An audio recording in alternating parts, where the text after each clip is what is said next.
Okay, so at NAMM 2013 with Felix, new design, and he's got a relatively new product here that he wants to show us. So let you kind of do your thing with it. Sure. Okay. Well, this is the Alphasphere.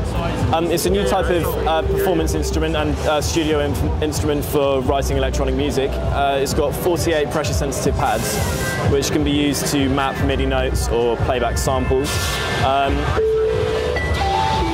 So here we've got some MIDI notes set up to play in a particular key, and all of the notes are freely assignable, allowing you to experiment with notational structures and play in a way that you can't really do with a traditional keyboard setup. So you can't reprogram key positions on a keyboard in any way? Or? Well, you can, but this is designed specifically to allow you to do that. So on a keyboard, it's positioned linearly from left to right, which means that it doesn't really lend itself to doing weird notational arrangements because it's got white and black keys and it's arranged in a way that is like for the normal standard notation structure. So like a completely different ergonomic approach to... Exactly, yeah. It's kind of, it allows you to have,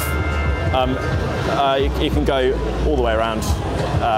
Which, yeah, it's more about ergonomically designing structures, and we've kind of been messing around with it for a bit, but there's so much more that you can do with it. Something with the... shift over there and just take a closer look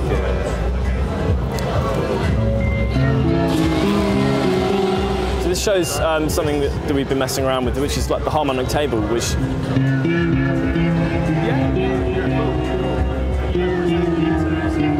Okay, and you can also load up samples. So on these pads I've got drum loops set up. And you can control the amount of bass cut off with the pressure.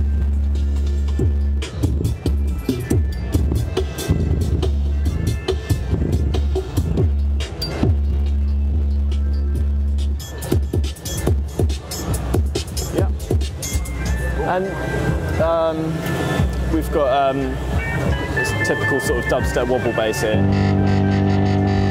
So that's a really good example of what you can do with it, where you can, instead of going into your automation and messing around for ages with a mouse, you can just record it straight in.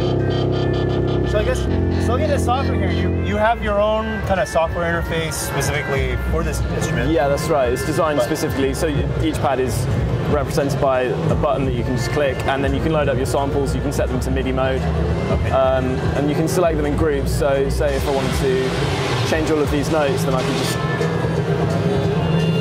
start messing around with this, and then the notes that I play back will be completely wrong. Okay.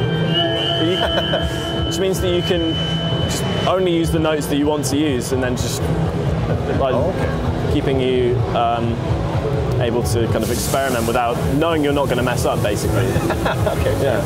I guess to interface with your digital audio workstation, like how easy is that to do? Or it's as simple as clicking a pad and then choosing MIDI mode. Okay. And then once it's in MIDI mode, then you choose the channel that you want it to send from. And then in Logic, we've got an example here where we've got it's listening for MIDI, like any MIDI device, and then this channel is set to the specific channel that is sending MIDI from, and it allows you to just use it as a rack of synthesizers, effectively. So you can just load up your own sounds into this, or your own synthesizers or sampling patches, and control them. I guess that your example, the computer and Logic are both Mac only. Now, is there a Windows option available? Yeah, the actual software that comes with it, Alpha Live, works on Windows and Mac. Okay. And anything that receives MIDI data can be used. So it can be used for lighting displays, it can be used with Ableton Live, Logic Pro, Pro Tools, anything that receives MIDI. Tractor, so you can use it in a DJ set. Okay, cool. So I guess if someone were to want to purchase this first, how much would it be and where do you get it? Okay, we're doing them in limited batches of limited runs. So we're on batch 2 now. Okay. It costs $2,000 for this version, which is the flagship, like the high-end version. And Yeah, we're doing them in batches. So we've sold out of the first, and they're about to ship at the end of the month. Okay, so you're selling directly then to... Yeah, we're selling this one directly to customers because it's pre-retail, but later on we'll be looking at a retail version. Okay. And then I guess that you mentioned a flagship product. Is there like a lower end product that you have too? Or? We don't actually have one that we can demo, but it's something that we're working on. Okay, I see. So maybe this time next year we'll be looking at something like that. So for the moment, this is the only product, the Alphasphere, and it's going to be called the Alphasphere... Alphasphere Elite. Elite? Okay, it's the Alphasphere Elite. Yep. It's the only one, and perhaps sometime next year we'll see another version of the product as well. Yeah. Okay. Great, thanks Felix. No problem.